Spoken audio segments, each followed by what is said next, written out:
Captain America, the first Avenger. Um, Years ago, I was really just frustrated with Marvel. I thought it was very oversaturated, so I reviewed all the Marvel movies.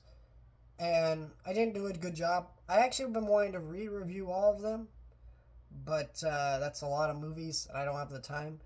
And I just thought it'd be best just to do the Captain America movies, and then the Falcon and the Winter Soldier show in preparation for the new Captain America, and then we'll do the other ones at some point later in the future.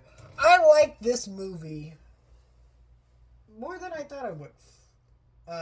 Just because I haven't really rewatched any of the Marvel Phase One movies in a long time. Just because Marvel movies are okay.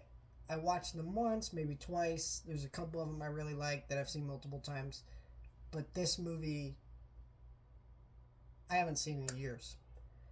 Probably since I last reviewed it, and even then, I don't remember anything about that experience.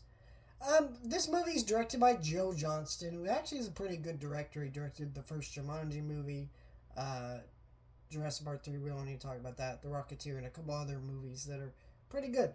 And this movie's a lot like The Rocketeer. It's basically the same movie tonally. I think this movie to me is the best Marvel Phase 1 origin movie. Because Iron Man, I guess it kind of sets up his character, but really his character, I feel like, the vibe of his character is more set in Iron Man 2 than the first one. The Incredible Hulk, not even the same actor, so we can't even compare that. The Thor movies are so inconsistent with how they write Thor as a character. But this movie firmly establishes everything about Steve Rogers and who Steve Rogers is and what that means and why he's Captain America and everything about all of that. And everything he's done to really get that mantle and why he deserves that mantle.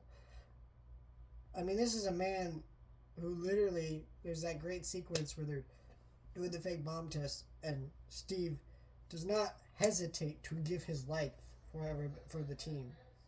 And that says a lot about his character, and I think all that is why this movie is so strong. You really enjoy the character of Steve Rogers throughout the entire movie. He is so well acted and well written and well put together. And I thought the direction was pretty great. I think where this movie loses me is once he gets that super serum and he starts becoming a celebrity.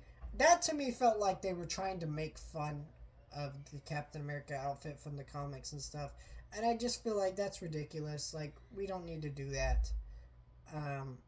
And it's just like, okay, well. But other than that, I thought it was pretty good. They wasted Red Skull as a villain.